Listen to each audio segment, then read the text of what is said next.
let's give a big round of applause to Miss Krista Mashore. Come on out, Krista! Woo! Thank you. Awesome. Thank you so much. Awesome. Hi, everybody. You guys excited? Okay. So, everybody stand up. Stand up. We got to get excited. We got to get some energy flowing. We got to, rock this right now, all right? So, I used to be a teacher. I'm not sure if you know that about me. And there's different types of learning. One type of learning is called institutionalized learning. That's when somebody stands on stage and they just, do this to you the entire time, right? And that's great, but... Oh, sorry.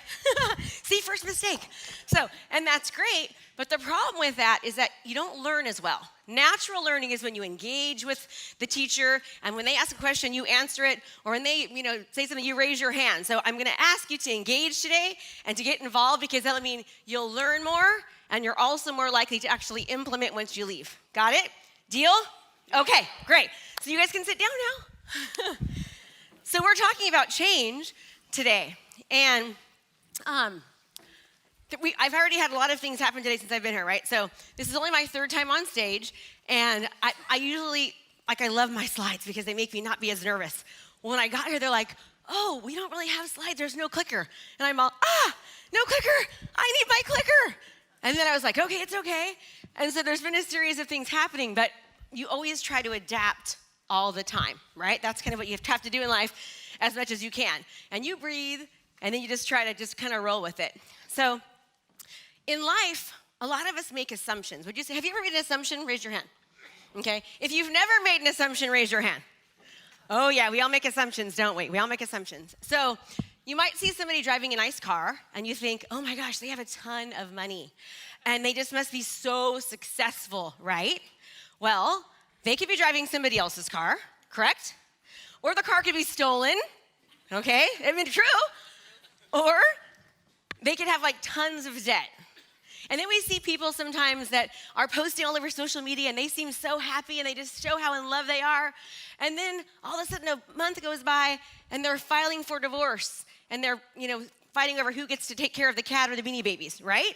So we assume by looking at people that everything looks great in their life. Because as Amber said, that people are living behind a mask. And by the way, wasn't Amber awesome?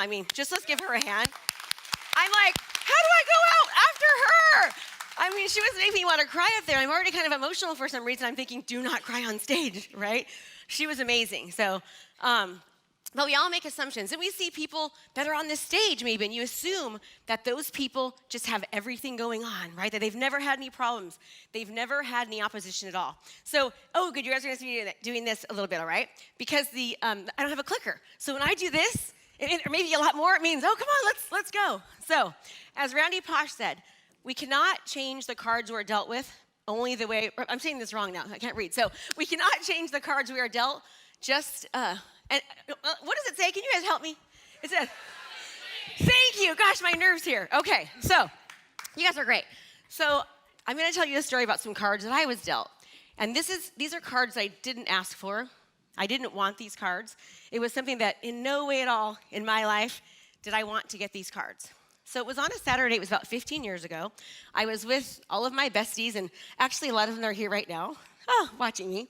And all of a sudden, it was like their perfect Saturday morning, right? Our kids were all playing, and we've all gone to high school together. We've been friends now for 37 years, and we've had our babies together, and all of our kids are besties. So they were running around and having such a great time, and all of a sudden, my phone rang. And at the time, I was in real estate, so I answered it, which looking back, I wish I wouldn't have. And so all of a sudden, there's a girlfriend from college on the other end. Her name's Michelle. And she said, hey, Krista, I'm here in Napa. And I said, oh, that's awesome. My husband at the time, he's there too. And she goes, I know, I saw him. And I said, oh yeah, he's at a golf thing. Make sure you say hi. And she goes, Krista, he's not golfing. I actually just witnessed him being intimate with a woman. They're kissing and holding hands. There's something going on. And so all of a sudden this loop goes through your head. Again? Like he's done it again? How many more times? How many lies? We have kids. Jalen and Kayla are only 3 and 5. We just moved into a new house. Is this really happening?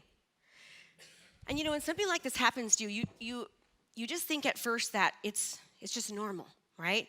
And because so many people go through divorce. So many of you are thinking, that's not a big deal. But for me, it was a huge deal. I was raised in a religion that you just don't get divorced, And it's not acceptable unless somebody does adultery. So it gave me the excuse to actually get divorced, but it wasn't something that I wanted. At least at the time, I didn't think so. So it was a few months of just really, really hard times. And I was thinking, how am I going to do this? We just moved into a new home. I had just left my full-time safe teaching job to stay home and be a stay-at-home mom. And my goal was to just kind of sell 1 or 2 homes a year so I could just take care of the kids and be home with them. And then all of a sudden, within a matter of weeks, my world just completely changed upside down.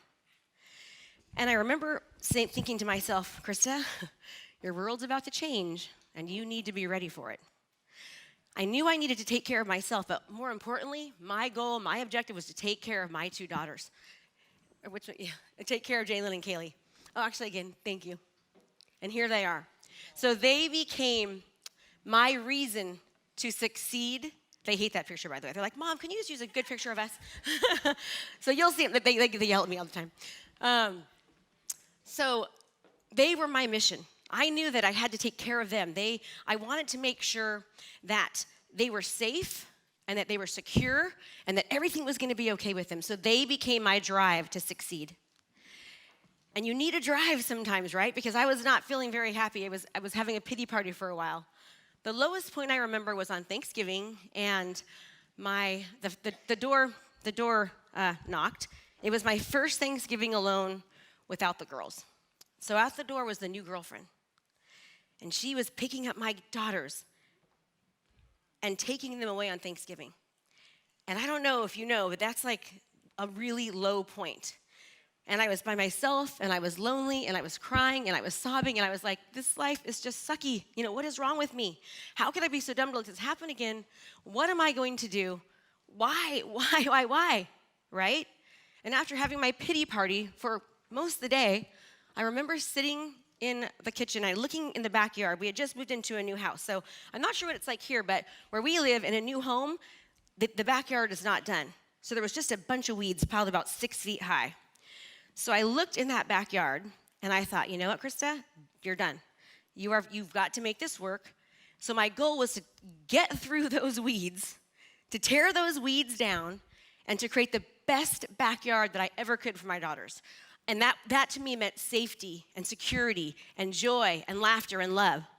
And so that realization at that point helped me to sell 69 homes that year, my very first year in the industry.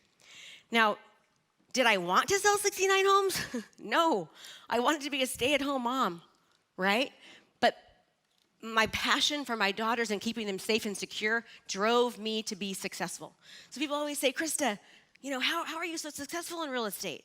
And I said, well, first, have someone cheat on you, right? That always helps. Get your bank accounts completely drained. That really will be helpful too. And then have the fear of losing your daughters. That will drive anyone to be successful. So here's the deal. When you look at people and you think, they've got everything going on for them. I want you to understand the reason I'm telling you this story is because everybody has a story, right? Everyone has something going on. Even right now, like Amber that you saw on stage, her story is she's going through it right now. And man, to see her smile and to see her confidence, I saw her backstage and I just gave her the biggest hug and I was, this stage, oh wow, there we go. Echo, right? Like this man right here, he sold Constant Contact, that's you. I mean, do you guys know Constant Contact? Like if you don't, you must be living under a rock because he's like a bazillionaire. And I'm sure that he's had some problems in his life. Right? I'm sure he's been on stage and the thing went off and he was like, figure this out. I mean, he's had things that have gone wrong in his life. Every single successful person has had things bad happen to them. But the way you choose to deal with these situations determines whether you're going to succeed or fail. Let me say it again. The way that you choose to deal with situations determines whether you will succeed or whether you will fail. I say, let's succeed. Right? We have a choice, don't we? Yes. Oh yeah, we have a choice. Okay, good. So just to let you know, I am absolutely now happily married to a new husband, okay? We have been married for 10 years this summer, together 11. And I'll tell you what, I have to tell you a story really quick. This is kind of off topic, but this is only my third time on stage. My first time, which by the way, I completely bombed. I mean, no one would even smile the whole time. I got my foot stuck in the stage, and then I forgot to tell people that I was remarried, so everyone was dogging Steve afterwards. They're like, they think I'm a cheating jerk, He's like, please make sure. And I meant to tell them about him, but I forgot. So afterwards, everyone was looking at him like he was this cheating a-hole, So he's not, he's a nice guy. But I will tell you this, when I went through that problem, I didn't know that one day I'd be married to my best friend. I'd be fulfilled, I'd be happy. I went through hell for a long time. I remember one time with my dad, and I'm pretty thin, right? Imagine me 20 pounds thinner. I lost so much weight because I was so sad. I just looked emancipated. And I remember one day, and my dad is one of my besties, but we were eating sushi. We went to sushi, and he was so happy, and it was kind of like the dust was starting to settle. I was kind of getting myself back. I was happier again. I was laughing. And again, my phone rang, those dang phones, and I answered it because my ex had the kids. And all of a sudden, he just starts yelling and screaming. I don't even remember what it was about, but I just again, right? And I remember looking at my dad, and his head just dropped because he was so sad that I was so sad. But my point is that then I got happy, right? I got happy, and I pushed, and I worked through. And it was hard. It was hard, but I made it. Okay. So when I talk, my voice gets so thirsty. Okay, so we need to know in our life, we've got to learn to push through things, right? We've got to go over them. We've got to go under them. We've got to go around them. We've got to go through them. No matter what, we've got to keep pushing. Because the only way that you can fail with anything in life is if you stop. The only way you can fail is if you stop. Who here thinks that there's never going to have a problem again? Raise your hand if you think you're never going to have a problem. Well, oh my gosh, that's great. That's a great attitude, right? But in most cases, we're going to go through trauma and turmoil. Change is going to happen in our life that we don't want. And even sometimes when we do want change, it can still be hard, right? Even when we want it, it can be difficult.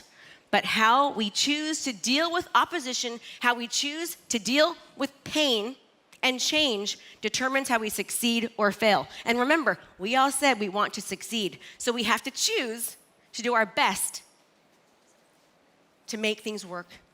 Make sense? Okay.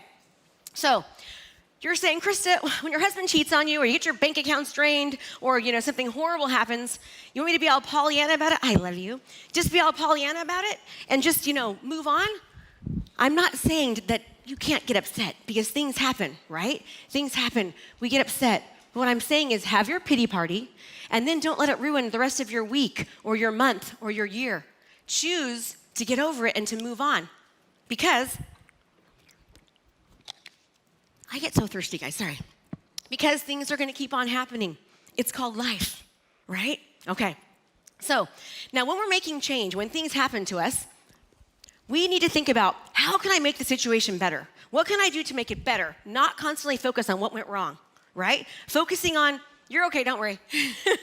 We can focus on how things get better. So let me tell you a story about my friend Natalie. So this is Natalie, all right? Natalie is an amazing woman. She actually used to be an aerobics instructor. She was so good that she would be on TV. So one day while she was on TV, she peed her pants on TV. That's like me peeing my pants right now. I would seriously die. I would die. Yes. She peed her pants on national TV, live on TV. And see, she had this problem called incontinence. What that is if you're a woman, you might know, but it's when you have a baby, sometimes if you sneeze or laugh or pretty much do anything, you kind of leak a little bit, okay? So she did it in front of the whole world. Now, instead of her jumping off the stage, which I probably would do, or hiding under a rock, what she did was she realized that doctors said that there is no cure for this. And she thought, no, I'm gonna find a cure for this because I know that other women are having this exact same problem. So she found a solution, and you know what? She is a multi-millionaire now. She found a solution. She made a small ebook. She sold it online, and within 6 months, she was a multi-millionaire. So she not only made lemonade out of lemons, she made millions out of lemons, all right?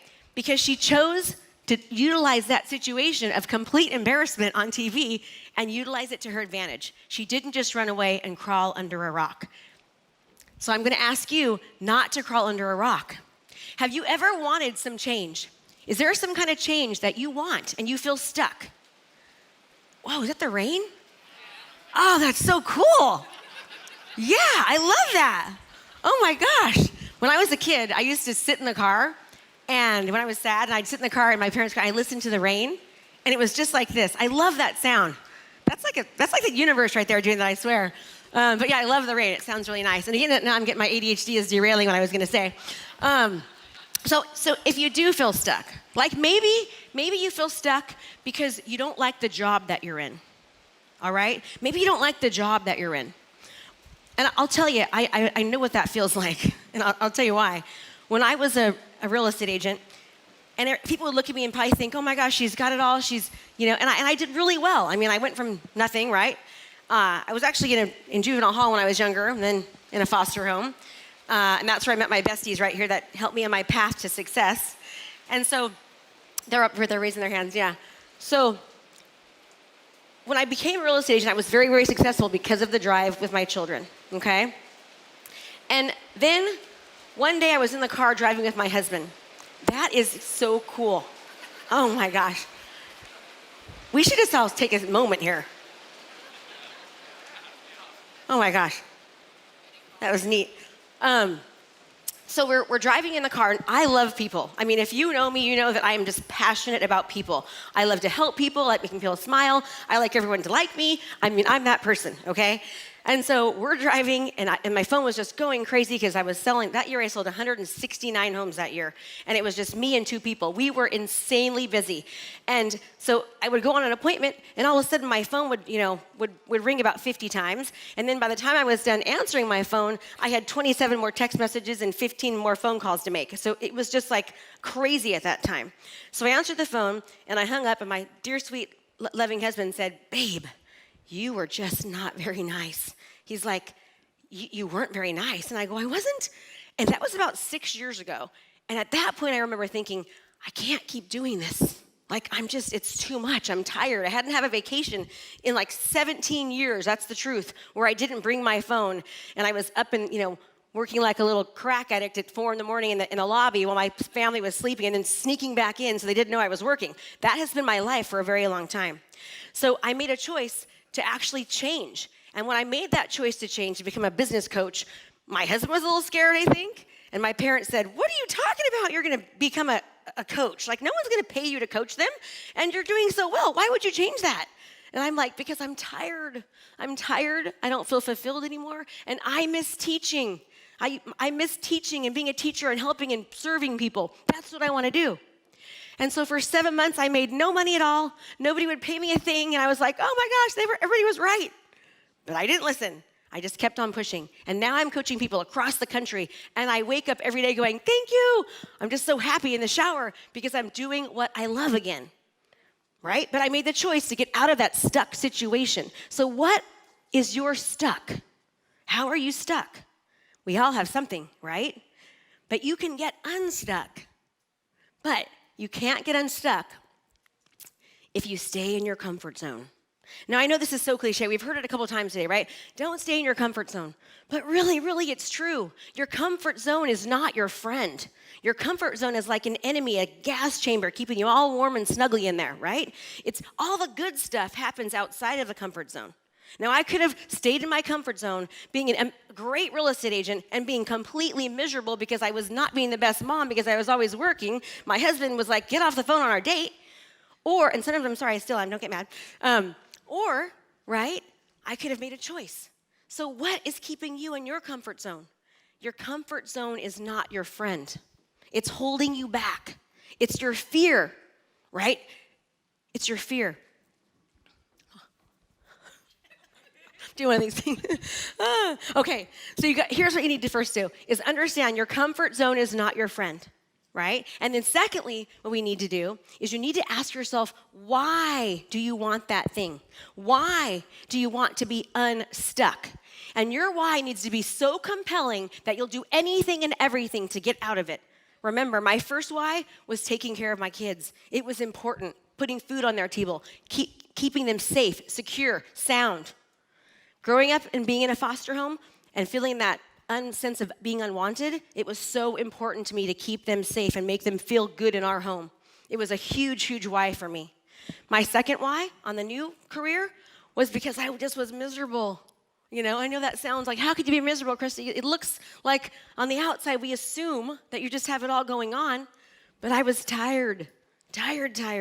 And so my new why was fulfilling my passion of serving people and being there for people and making people smile and lifting people up, right? So your why has to be that important to you, as important as putting food on the table, keeping your kids safe. If you have a strong enough why, you'll do anything and everything to get where you want to go. So think about, what is your why? If you're stuck, how do you get unstuck? You can do it.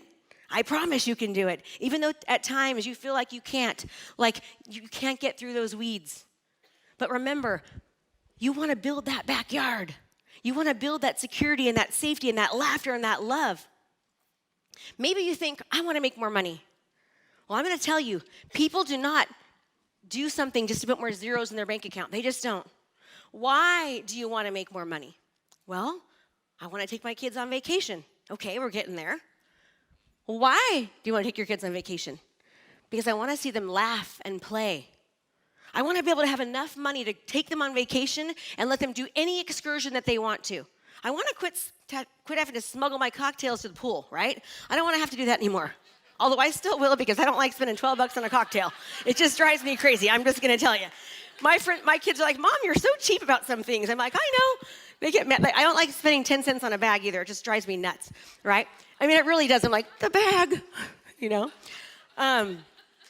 So your why, as far as the vacation, really might be, I know if I can afford any vacation and go anywhere I want, that means that I'm going to be able to leave my children. When I go, they're going to be safe. They're going to be secure. For me, everything goes back to safety, right? And taking care of my family. It really, really does. So ask yourself that why. So there's me as a teacher, right? I'm Miss Miller, and I'm going to tell you a story. So Alyssa, she's the third one over on the same row as me. Now, when Alyssa came to my classroom, Alyssa was a young girl who had, this is a really crazy story. Melanie, you're going to love this. So she was in third grade. She was in third grade. And they said, Krista, first of all, this girl, hide your food because she just eats. And she was like, weighed about 5 pounds. She's like, she steals food all the time. Well, this poor girl had been gone from foster home to foster home to foster home. All right? And she said, and she has this crazy temper. And they show me this video, which they never should have shown me because I can never get it out of my head, of 5 adults holding this third grader down. And they said, she's crazy, Krista, you watch her. And I was like, that little girl is going to thrive in my room. I made the choice right there. I'm going to help change this little girl's life. Her name was Alyssa. Okay, she was the perfect student. She had a teacher, a helper, and I told the helper, you are not allowed to let anyone in this class know that you're her helper. No one is allowed to know that you're with her. You are the class helper, okay? If anyone ever knows that you're the helper, I will make sure that you are no longer in this classroom. I'll get a new aide, do you understand? And she was like, she loved it. So Alyssa was just a normal kid. You see, everywhere Alyssa went, this path followed her. And people would assume that she was a certain way. So then she assumed that she was that way. But as soon as somebody gave her a chance, and she was able to thrive. Now Alyssa, because her mom calls me about once a year and tells me how great she's doing, she's a model. She's a model. She no longer stole. She just needed one person to help her, right? And that made me feel so amazing. That's why I have my new why, right? Because of Alyssa, people like her. So what is your why? I can't see. I'm getting blind, you guys. Okay, now let's talk about fear. See, I need my clickers. I need to get some glasses too. So we all have fear. Fear holds us back. Fear holds us back. So I could have stayed stuck in where I was at in my new comfort zone of being a real estate agent, right? Or I could have made the choice to jump out of that comfort zone and go somewhere else. Don't let fear hold you back. Fear is hurting you. It's not your friend. We are all afraid. And you know what people are mostly afraid of? They're afraid of failure. They're afraid of not being accepted. They're afraid of messing up. They're afraid of succeeding sometimes because they're so used to being where they're at. Don't let fear hold you back. Figure out what it is. What's that thing that you have going on? What's keeping you in the weeds? You want a backyard, right? You want joy and happiness and laughter. What is keeping you stuck? There's something.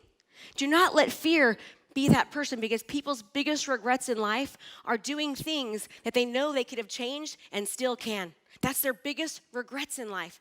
Don't have that regret.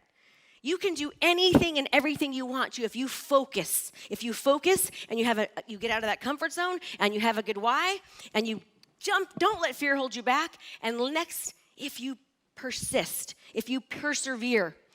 Perseverance, my friends, is what you're going to need no matter what in your life.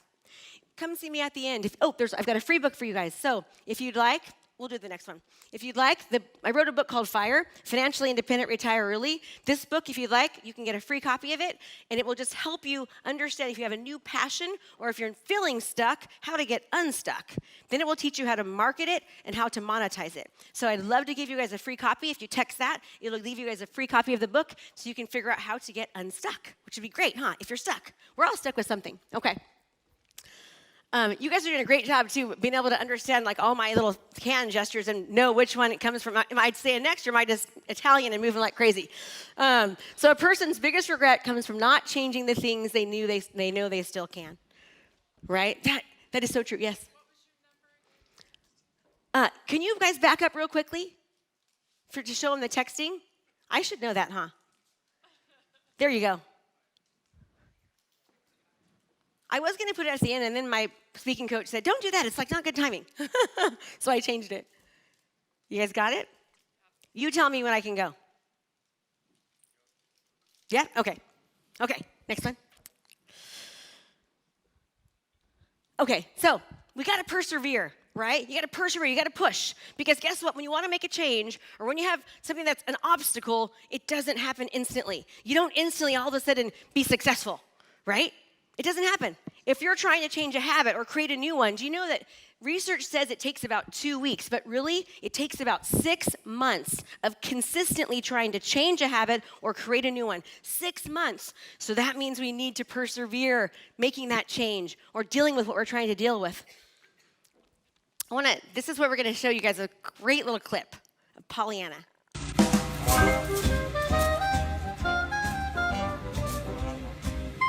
16 times, that poor horse, he's like, get her off me, right? I mean, can you imagine? So what did we notice about that? Did she just try one way? No, she went over and she put her foot up and she grabbed the mane, she grabbed the tail, she went up and she went down and back around and all these things, right? She had perseverance. And when she was doing that, didn't she look happy? She was like smiling the entire time, right? She was happy the entire time.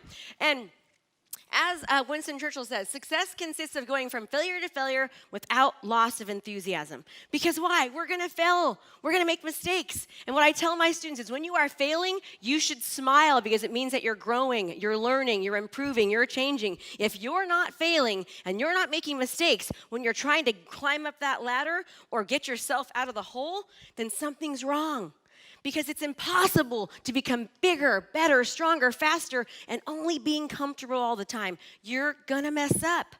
I have to tell you, when I was getting my teaching credential, I was in special ed when I was younger. They found out when I was in second grade I couldn't read. So I was that kid in class that I would, like reading, and they called me and I'd read 5 things ahead, and then I'd pray that they didn't change my paragraph, right? So they found out I couldn't read. And it took me 5 times to pass my multiple subject assessment test. 5 times.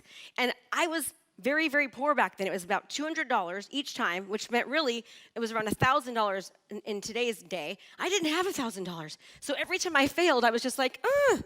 And then there was twice that I actually passed, but I didn't get a big enough score in one of the subjects, so they didn't pass me.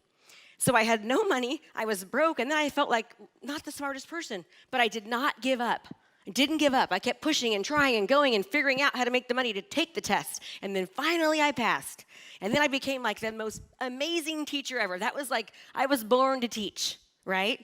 And thank goodness I didn't give up, because if I did, I wouldn't realize that I was also born to coach, okay? So I'm so happy that I kept going and pushing and pushing.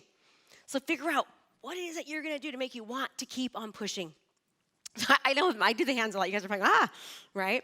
So when you fail at something, it's not a warning sign that you should stop. Because you fail or make a mistake, most people think, oh, this means I should stop. It's not working. No, it means you've got to keep going. It means you're doing something right because you are making mistakes. You've got to keep on pushing, pushing, pushing, pushing. Now, a lot of people ask me, Krista, are there always going to be obstacles? Yeah. There probably much is. You're going to always have obstacles in most cases, right? That is life. Such is life. And we just keep pushing and we keep pushing and we keep going. So I'd like to give you just a couple tips on things. I'm so sorry, guys, about this. It's making all these noises. I apologize. I want to give you a couple tips that you can do to actually help you. Number one, and we've heard it up here, right? Show gratitude. Every morning when you wake up, show gratitude. Focus on what is working. Focus on everything that you're thankful for. The more you focus on good, the more good will come. I promise you. And everybody here has tons of things to be thankful for. Find those things. You get what you think about. Visualize your day every single day. When you wake up, see yourself succeeding. Today, I saw myself succeeding. I did. I didn't expect all these things to happen and, we're doing okay, right? So visualize yourself succeeding. Show gratitude. Visualize yourself succeeding and celebrate your wins. We don't do it enough. We beat ourselves up. Here's a quick trick for you. There's rubber bands in the back. Anytime you say something negative about yourself, no matter what it is, I want you to snap this. For example, I talk too fast, which I do. I talk too fast. No, you don't, Krista. You talk nice and slow. People can understand you. Every time you say a negative thought about yourself, I want you to realize it, snap the rubber band, move it to the other hand, and then rephrase that statement. Why? Because number one, you're going to realize just how often you beat yourself up. Number two, you're going to realize that you're going to rephrase what you're saying because you'll get more of what you focus on. You'll get more. Your thoughts were built to bring you what you're thinking in your life. So be positive. So how do we overcome change? Number one, we remember that the comfort zone is not our friend. Number two, we have the most amazing why. We have got the strongest why ever. We overcome obstacles where we don't let fear hold us back, and we keep going. And then what will happen is you'll end up, I'm just going to go to the very end, like the three pictures. Thank you so much. Great. You'll go from this to this to this. You can build your own backyard. It can absolutely, see you guys look cute there, Jalen and Kaylee. So, so you can build your own backyard, your own happiness, but you gotta push, and you gotta believe, and you gotta know. And thanks for having me.